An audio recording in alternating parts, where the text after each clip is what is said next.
Head trauma doesn't predict memory problems in NFL retirees, suggests new study.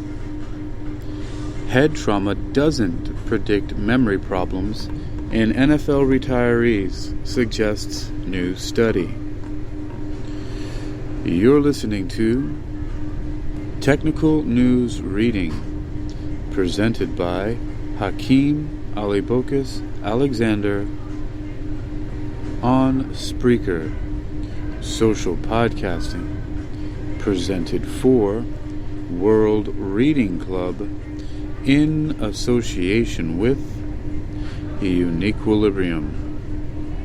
This edition's reading focus comes to us from medicalexpress.com. Medical Express. It's titled, Head Trauma Doesn't Predict Memory Problems in NFL Retirees, suggests new study. It was published on February 2nd, 2023. A study of retired professional football players by researchers at UT Southwestern Medical Center has found that their cognitive abilities did not differ significantly from a control group of similarly aged men who did not play football, nor did those abilities show significant change over 1 to 5 years. The findings, published in Brain Injury, suggest that exposure to concussions and head injuries among National Football League NFL players is not a predictor of neurocognitive decline later in life. This is the first study, to our knowledge, that has measured cognitive functioning over time in older NFL retirees, and it provides evidence that the degree of head injury exposure does not relate to neurocognitive changes over time compared to carefully matched peers, said the study's senior author Monroe Cullum, Ph.D., professor of psychiatry, neurology, and neurological surgery, and chief of psychology at UTSW. This is important given some of the media portrayal of cognitive impairment being routinely associated with a history of playing professional American football. The effect of concussions and repeated hits to the heads on NFL players has been a source of heightened concern in recent years, since a number of deceased former NFL players were found to have had chronic traumatic encephalopathy, CTE. Chronic traumatic encephalopathy, CTE, a neuropathological condition that has been linked to repetitive head trauma, has been identified in some former football players and boxers, as well as military veterans exposed to explosive blasts. But its actual cause is unknown, and it can only be diagnosed through autopsy. Medical experts have been challenged to better understand how repeated head traumas and other factors might contribute to degenerative changes in the brain. Previous studies have reported mixed feelings on the relationship between head injury exposure and neuropsychological functioning later in life.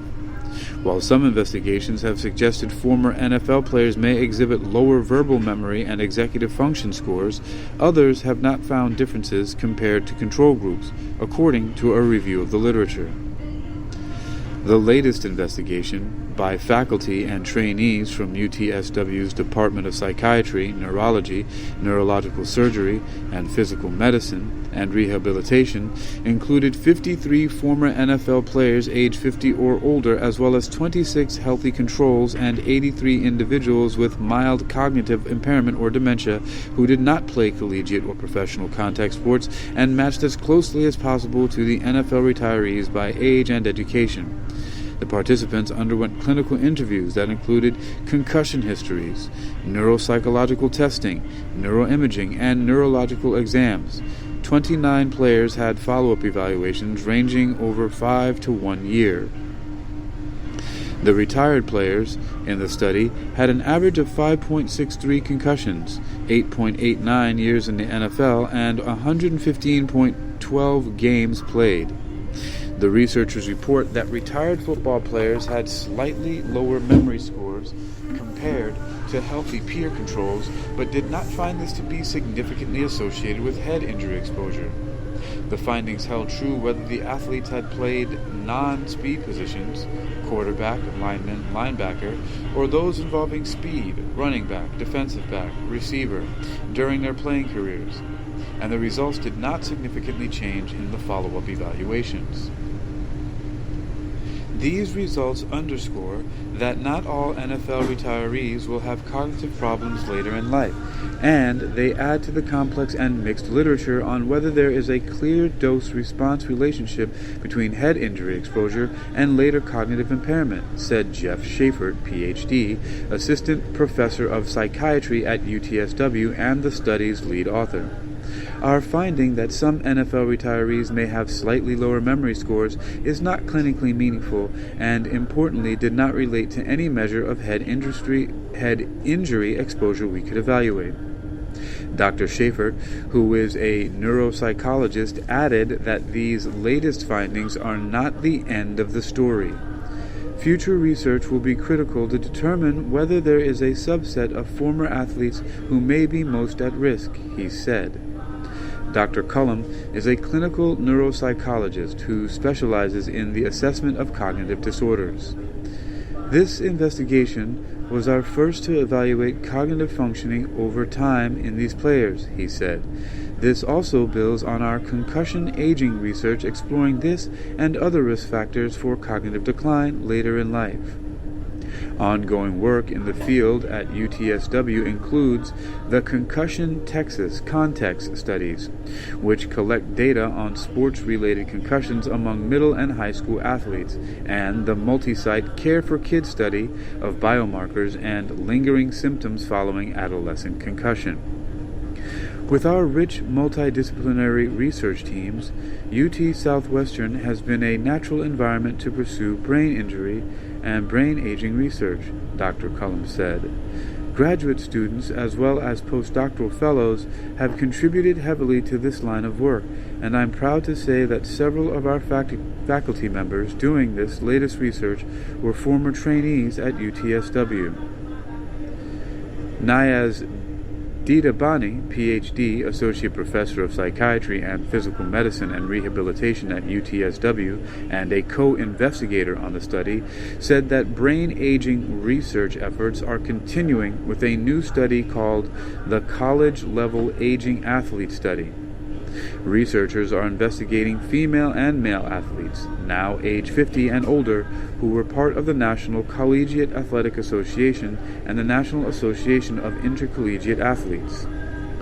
Our concussion research teams are unique in that our projects encompass the lifespan from youth to aging retired athletes, Dr. Didabani said. The focus of this project is on athlete brain health over time to widen the scope to a larger representation of athletes.